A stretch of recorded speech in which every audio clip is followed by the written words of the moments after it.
நேற்று Felix Gerald அவர்களை காவல்துறை விசாரணைக்கான இதை எடுக்கும் பொழுது நாம் சில விஷயங்களை குறிப்பிட்டிருந்தோம். அவருக்கான பாதுகாப்பு மிக முக்கியமானது.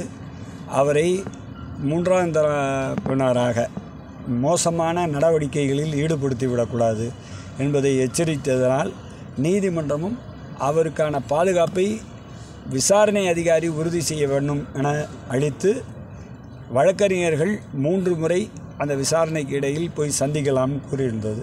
அதைப் போலவே வழக்கறிஞர்களும் சென்றார்கள், சந்தித்தார்கள். எந்த விதமான துன்புறுத்தலும் இல்லாமல் அவருக்கான மருத்துவ சிகிச்சையோட ரிப்போர்ட்டோட நீதிமன்றத்தில் ஆஜர்படுத்தினாங்க.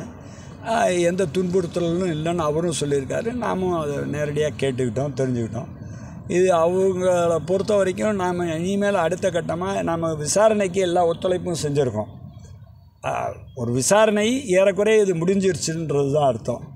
ஒருத்தரை கைது செஞ்சாங்க, அந்த கைதுக்கான அவங்க காவல் எடுத்து விசாரிக்கவும் செஞ்சுட்டாங்க. அப்போ விசாரணை சற்றேறக்குறை முடிந்து விட்டுருன்னு தான் அர்த்தம். அதனால் பெயில் கொடுக்கறதுல எந்த நிபந்தனையும் இருக்கிறதுக்கான வாய்ப்புகள் ரொம்ப குறைவு. அவருக்கான பிணை என்பது நாளைக்கு வருது, பேசுவோம்.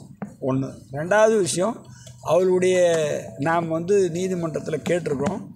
அவங்களுடைய வீட்டு பத்திரங்கள் இதெல்லாத்தையும் எடுத்துகிட்டு வந்திருக்காங்க. அதுக்காக மனு நாளைக்கு செய்கிறோம். இது தவறான ஒரு நடவடிக்கை. நீதிமன்றத்தில் அவங்க அந்த நிறுவனத்தினுடைய அந்த ஒளிபரப்பிய கருவி இந்த மாதிரி விஷயங்களை தான் கேட்டாங்க, இதில் பதிவு செஞ்சாங்க. அதுக்கு மாறாக அவங்க இதை செஞ்சுருக்காங்க.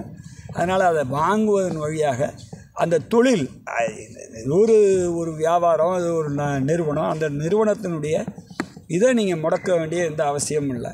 அது கூறியிருக்கோம். நாளைக்கு அதுக்கான மனு போடுவோம்.